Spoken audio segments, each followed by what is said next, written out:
Hi, this is Michelle Kasky from Homeschool-Your-Boys.com, and today I would like to answer a reader's question. The reader writes, how do I make sure I don't girlify my boys? It sounds kind of funny, but that's actually a really good question. In today's society, we sort of act like boys and girls are the same, and we can raise them the same, and they will be the same. It's not true. Men and women are different.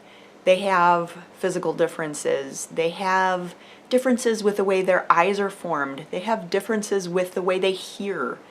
They see things differently. They think differently. Our brains work differently.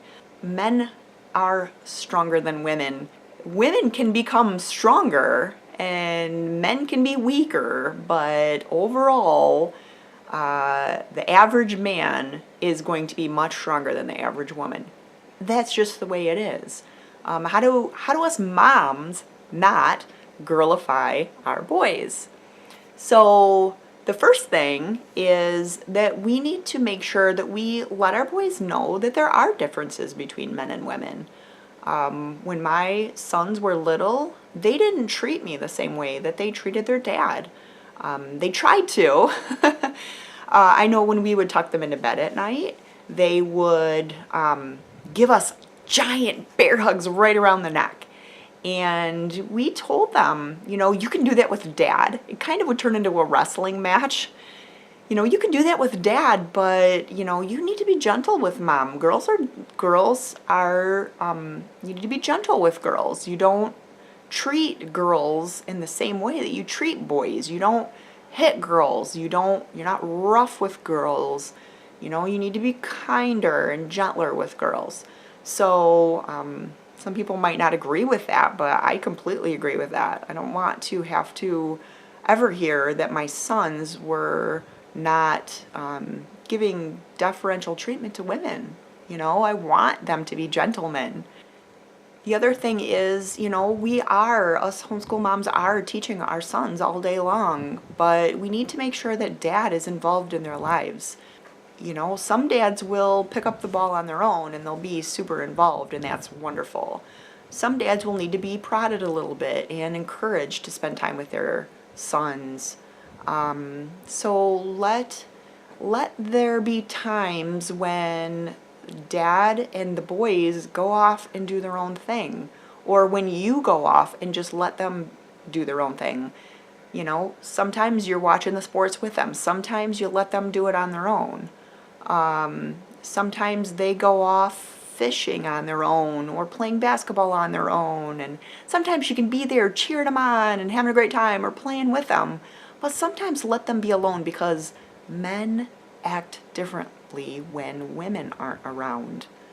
I know my husband has told me this for years. There is a men's retreat that quite often he will go to with our church, with some of the men in our church. And some of the things that he says they do when it's just the guys are kind of almost shocking. Like, there's a lot of burping and farting and joke playing pranks and things that women don't do to each other. I mean, if there's a women's retreat, you don't see us doing any of those things, like, at all. We're not pranking each other. I mean, they're trying to top each other on pranks, and it's not just like the incorrigible men or the ones that, rarely set foot in the church. We're talking pastors here. This is just a guy thing. But they don't act like that when us women are around. So let the guys go off and do their own thing sometimes. Let them be men. Let them be boys. Let them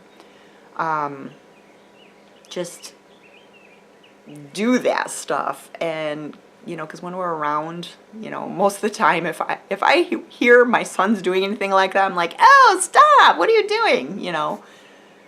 When the guys are all alone and they're doing that stuff, they're laughing and they're egging each other on. So anyway, that's a guy thing. Let them do that. We also need to give them opportunities to just play with other boys. I mean, if your sons are always playing with other girls and they're always playing house and playing Barbies and doing that other kind of stuff, they're going to be different than if they're, hanging out with the boys and they're, you know, playing swords, and they're, you know, climbing trees, and they're doing all sorts of stuff like that. So let them do boy stuff. Boys are gonna fight, they're gonna wrestle, it's gonna look like they're hurting each other. If they are, that's one thing. I mean, nip that in the bud. Is that a mom talking? Defer to their dad. Let him tell you if what they're doing is over the top or if it's just normal boy stuff. It's very hard for us moms to know. It feels to me like the older son is hurting the younger son, but that is not necessarily the case.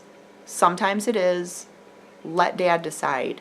Is this appropriate boy behavior, or is this over the top? Also, give them opportunities to go on boy adventures.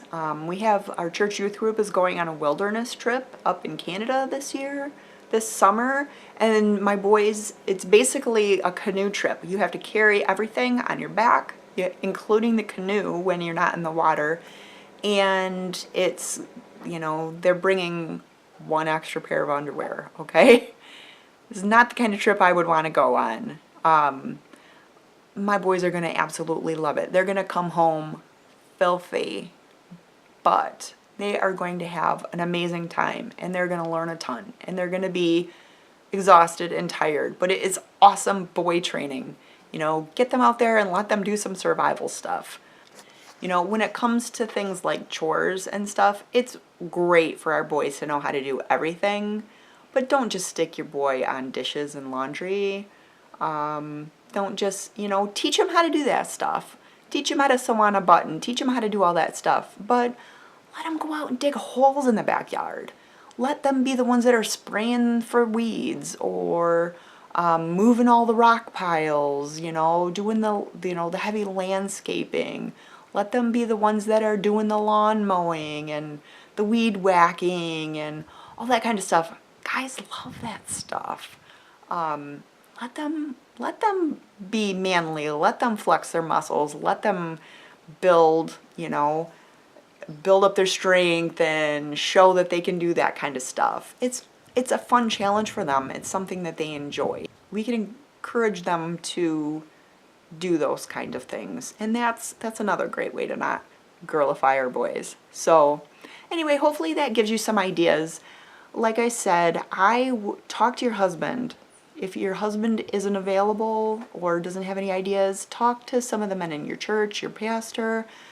Ask them if they have any advice for ways that you can help your son to grow and mature and become a man. Us moms can't help our boys become men. We can help them to have relationships with other men who can do that.